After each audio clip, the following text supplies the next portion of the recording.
আসসালামু আলাইকুম। আজকে আমি আপনাদের তৈরি করে দেখাবো মজাদার চিকেন ফ্রাই। তো এইরকম একটা চিকেন ফ্রাই কিন্তু বাচ্চাদের সকালে টিফিন বক্সে কিংবা বিকালের নাস্তায় দেয়াই যেতে পারে।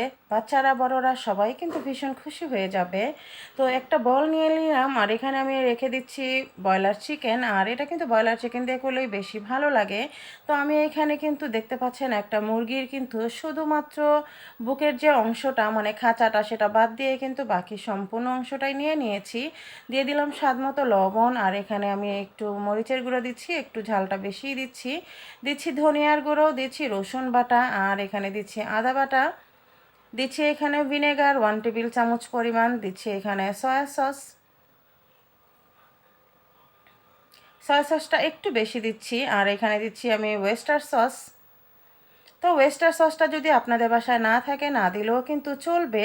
আমার বাসায় ছিল সেজন্য দিলাম, আর টেস্টটা খুব বেড়ে যায়। এখানে আমি দিচ্ছি টমেটো সস, কারণ বাচ্চারা কিন্তু টমেটো সসটা পছন্দ করে, আর এটা দিলে কিন্তু চিকেনটা খুব সুন্দর লাগে খেতে। এখানে আমি দিয়ে দিচ্ছি প্যাপরিকা পাউডার। তো আপনারা যদি প্যাপরিকা পাউডারটা না থাকে তাহলে এটা স্কিপ করবেন, আর আপনারা চাইলে কাশ্মীরি রেড চিলি পাউডারটা দিতে পারেন, এক্ষেত্রে খুব সুন্দর একটা কালার হবে। কিংবা আপনারা কিন্তু আলাদা বাড়তি কালারও ব্যবহার করতে পারেন, ফুড কালার। তো আমি আর সে সমস্ত কোনো ঝামেলাতেই যাব না, খুবই ঝটপটভাবে বানাবো, কারণ ঝটপটভাবে বানালে কিন্তু আমাদের তৈরি করতে সুবিধা হয়। আর এই অবস্থায় কিন্তু ফ্রিজে রেখে দিব 7 থেকে 8 ঘন্টা ম্যারিনেট করার জন্য। বিশেষ করে রাত্রে করে রাখলে কিন্তু বেশি ভালো হয়। আর এরকম ম্যারিনেট করে রাখলে কিন্তু রাত্রে সকালে আমাদের কাজটাও এগিয়ে যায়। এখানে আমি দিয়ে দিলাম ময়দা, দিচ্ছি স্বাদ মতো লবণ, আর এখানে আমি দিয়ে দিচ্ছি মরিচের গুঁড়ো। আমি ময়দাটাকে সুন্দর করে মিশিয়ে নিচ্ছি। আর এখানে যে আগে থেকে ম্যারিনেট করে রেখেছিলাম চিকেনগুলো, সেই চিকেনের লেগ পিসগুলো দিলাম, আর হাত দিয়ে এইভাবে কাজটা আপনারা দেখে নিশ্চয়ই বুঝতে পাচ্ছেন কিভাবে চেপে চেপে আমি ময়দাটা লাগিয়ে নিচ্ছি। এভাবে যতটা সম্ভব লাগাতে হবে চেপে চেপে। তো বাচ্চারা কিন্তু এরকম টিফিন কিন্তু খেতে বেশি বেশি পছন্দ করে। আর বিকালে চায়ের নাস্তায় যদি থাকে কিংবা অতিথি আপ্যায়নে এভাবে কিন্তু আমরা তৈরি করে কিন্তু আগের দিন রেখে দিতে পারি ফ্রিজে। এতে করে আমাদের কাজটাও কিন্তু এগিয়ে যাবে। আর এই পর্যায়ে কিন্তু আমরা জিপার লক ব্যাগে কিন্তু ডিপ ফ্রিজে সংরক্ষণ করতে পারি। আর আসছে যে রমজান মাসে, রমজান মাসেও কিন্তু আমরা এইভাবে কিন্তু তৈরি করে আমরা ইফতারের সময় কিন্তু রাখতে পারি। বাচ্চারা কিন্তু রোজা রাখে, বাচ্চারা কিন্তু এরকম একটা ইফতার যদি পায় তো খুব খুশি কিন্তু হয়ে যাবে।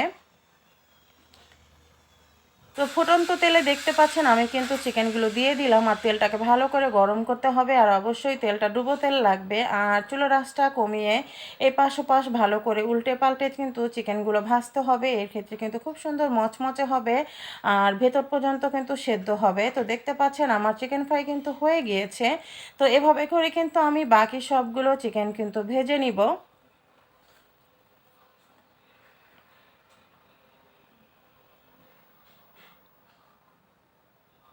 বাকি যে চিকেন পিসগুলো ছিল সেগুলোও কিন্তু আমি একইভাবে কিন্তু অল্প আঁচে এপাশ ওপাশ করে আস্তে আস্তে করে কিন্তু ভেজে নিলাম। এই ক্ষেত্রে কিন্তু খুব সুন্দর মচমচা হয়, আর ভেতরটা পর্যন্ত ভালো মতো কিন্তু সেদ্ধ হয়ে যায়, উপরটা ক্রিস্পি হয় আর ভিতরটা কিন্তু জুসি হয়।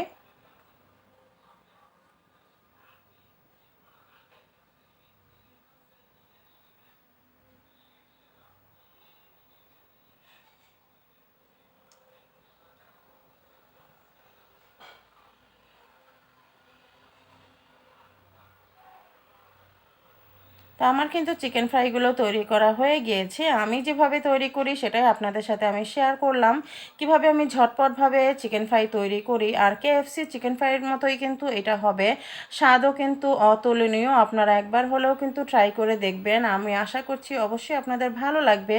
উপরটা কিন্তু ক্রাঞ্চি হবে আর ভেতরটা কিন্তু জুসি হবে। তো রেসিপিটা ভালো লাগলে অবশ্যই একটা লাইক দিয়ে দিবেন। যারা ফেসবুক থেকে দেখছেন তারা আমার পেজটাকে ফলো করতে পারেন। সবাই ভালো থাকবেন। আল্লাহ হাফেজ।